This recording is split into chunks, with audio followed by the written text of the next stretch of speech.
Well, there's a huge amount of work going on in the background, as there often is in these kind of foreign policy issues, to try to move it forward. But it is hugely difficult.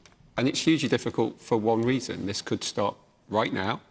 It could stop this second without a single additional drop of blood being spilled. And the way that happens is for Hamas to lay down their weapons. It is. So here we go.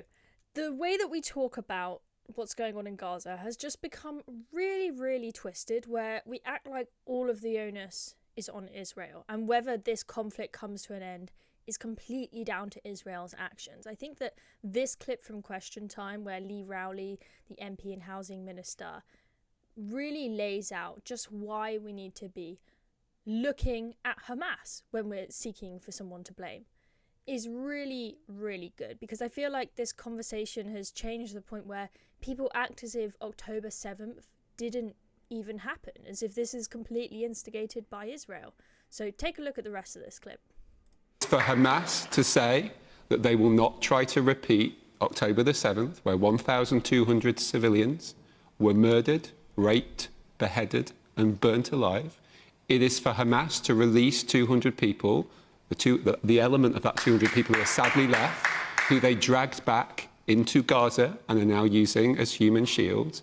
And it is for Hamas to say that they will no longer say that they will do this time and time and time and time again. And the other thing Hamas could do is remove from its charter, its founding principles, the way in which it has worked for the past 30 years, virulently anti-Semitic statements which wants to wipe Israel off the map. So this is the thing, is people say, oh, we need a ceasefire now. If we have a ceasefire now, everything will be happy and there will be complete peace in the region. But this is simply not the case when you have an organisation, Hamas, whose founding documents very clearly say that their mission is to wipe Israel off the map.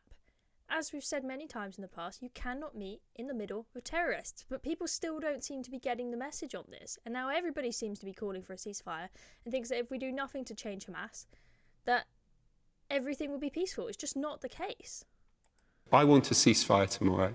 I want all of this horrible thing. Everything you say is, of course, true, but there's no chance of that happening with Hamas. Well, I think we can all agree that. So how do we get to end this? Blame Hamas. Let's have 80% of this discussion about Hamas, about a virulently anti-Semitic, murderous group of people that started this, perpetuate this, and have it within their power to stop it tomorrow, and are choosing not to do so. There we go. So blame Hamas is the message to take away from this. Yes, it is absolutely horrendous that many, many innocent civilians, women and children included, are dying as a consequence of this conflict. But everybody is pointing the finger at Israel. Blame Hamas. Hamas have the power to stop this immediately, but they won't hand back our hostages.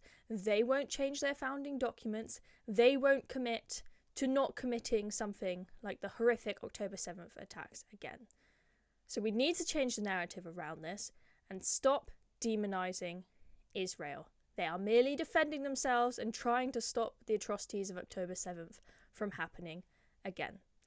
I'm Chloe Dobbs. If you like this video, make sure to give it a thumbs up and subscribe to the channel.